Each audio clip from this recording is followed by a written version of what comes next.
Hi నమస్తే welcome back to my channel సైప్రిన్ recipes and vlogs. Hi అండి. మీకు అర్థమైపోయి ఉంటుంది ఈరోజు నేను ఏ రెసిపీ చూపించబోతున్నానని కరెక్ట్గా గెస్ట్ చేశారండి. సో ఈరోజు నేనైతే కాకరకాయని చక్కగా మసాలా పెట్టి ఎలా ఫ్రై చేసుకోవాలో చూపించబోతున్నానండి. చక్కగా పొడి పొడిగా వచ్చేసి ఫ్రై అనేది మనకి పప్పు టమాటా సాంబార్లోకి బాగుంటుంది. నేనైతే ఈరోజు పప్పు ఆకుకూర చేశాను అనమాట. సో దాంట్లోకి అయితే చాలా బాగుంటుందని ఉద్దేశంతో నేను కాకరకాయ ఫ్రై చేస్తున్నాను. సో ఇది ఎలా తయారు చేసుకోవాలో మనం ఇప్పుడు చూసేద్దాం. Let's start. కాకరకాయ ఫ్రై చేసుకోవడానికి ఫస్ట్ కళాయి పెట్టేసుకొని కళాయిలోని ఒక 3 టేబుల్ స్పూన్స్ ఆయిల్ వేసి వేడి చేసేసుకోండి. ఇప్పుడు ఈ ఆయిల్లోని ఒక 1/2 టీ స్పూన్ జీలకర్ర వేసేసుకొని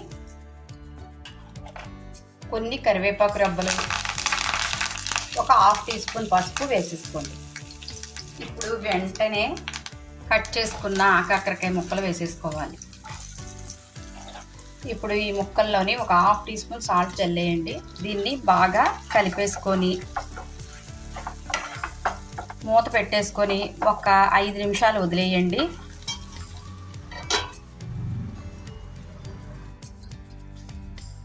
ఇప్పుడు ఇలా ఒక మిక్సీ జార్ తీసుకోండి.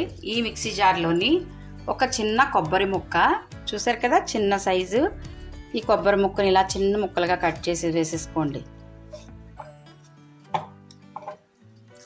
ఒక చిన్న ఉల్లిపాయ, ఒకటే స్మాల్ సైజ్ ఉల్లిపాయ వేస్తున్నాను.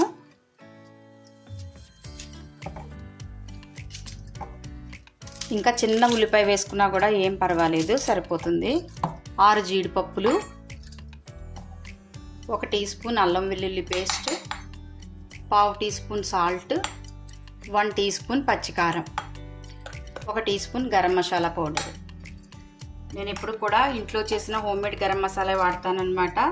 సో గరం మసాలాని పర్ఫెక్ట్గా ఎలా తయారు చేసుకోవాలో నా ఛానల్లోని గరం మసాలా అనే ప్లేలిస్ట్లో ఉంటుంది, చూసి తయారు చేసుకోండి. చాలా బాగుంటుంది నేను చేసిన గరం మసాలా. మంచి స్మెల్, మంచి అరోమా వస్తుందన్నమాట. సో ఇవన్నీ వేసేసుకున్నాం కదా. ఇప్పుడు దీంట్లో కొంచెం వాటర్ వేసేసుకొని దీనిపైన మూత పెట్టేసుకొని మనం మిక్సీ ఆడేసుకోవాలన్నమాట. సో ఈ విధంగా మెత్తగా పేస్ట్ ఆడేసుకోవాలన్నమాట. కొబ్బరి వేయడం వల్ల మనకు కొంచెం గరుగ్గానే ఉంటుంది. కొంచెం గరుగ్గా ఆడుకుంటే మీకు కర్రీ ఇంకా బాగా వస్తుంది. ఇలా 5 నిమిషాలు మూత పెట్టేసామనుకోండి, దీంట్లో ఉన్న వాటర్తోని మనకి ఇది మొత్తం బాగా మెత్తబడిపోతుంది అనమాట. ఇప్పుడు స్టవ్ ఫ్లేమ్ని మీడియంలో పెట్టేసుకోండి. మీడియంలో పెట్టేసుకొని అలా కలుపుతూ ఫ్రై చేసేసుకోవాలన్నమాట. ఇంకో చూసారు కదా, ప్రతి కాకరకాయ ముక్క కూడా ఇలా రెడ్ కలర్లో వచ్చేయాలన్నమాట. ఈ విధంగా వచ్చేలాగా మనం స్టవ్ ఫ్లేమ్ని మీడియంలో పెట్టేసుకొని ఫ్రై చేసేసుకోవాలి. చూడండి ఇలా ఫ్రై చేసుకోవాలన్నమాట. ఇది ఎలా అంటే మనం నూనెలోని డీప్ ఫ్రై చేసేస్తే ఎలా వస్తుంది ఎర్రగా ముక్కలు, అలాగా వచ్చేంత వరకు మనం ఇలాగ కళాయిలో ఫ్రై చేసుకోవాలన్నమాట. ఇలా ఎర్రగా వస్తే మీకు ఫ్రై చాలా బాగుంటుంది మసాలా వేసిన తర్వాత. మనం మిక్సీ ఆడుకున్న మసాలాని వేసేసుకుందాం.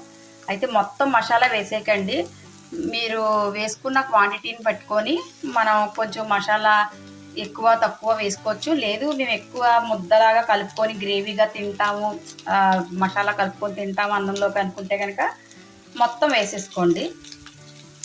నేను పప్పు టమాటా చేశాను కనుక నేను ఎక్కువ మసాలా వేయకూడదని కొంచెం ఒక 2 టేబుల్ స్పూన్ మసాలా పక్కకు పెట్టేశాను. ఒకసారి ఇలా కలిపేయండి.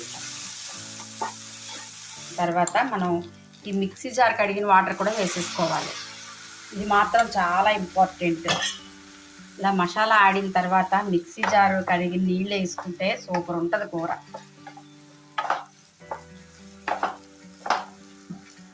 ఇలా కొంచెం నీళ్ళు వేసేసుకున్నాం కదా. ఇప్పుడు సిమ్లో పెట్టేసి మొత్తం మనం వేసిన ఆయిల్ అంతా కూడా బయటికి తేలి వచ్చే వరకు సిమ్లోనే చక్కగా ఫ్రై చేసేసుకోండి.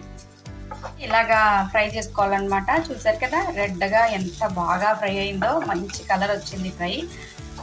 సో ఇలా ఫ్రై చేసేసుకోండి. చూసారు కదా ఆయిల్ వదిలేసి కళాయికి ముక్కలన్నీ కూడా ఇలా పొడి పొడిగా వచ్చేసినాయి అన్నమాట.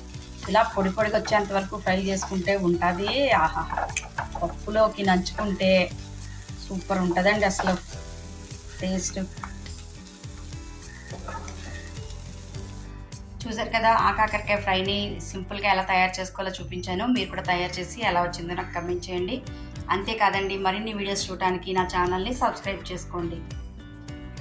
మరొక వీడియోతో మళ్ళీ కలుద్దాం. అంతవరకు సెలవు. Bye. Thank you for watching.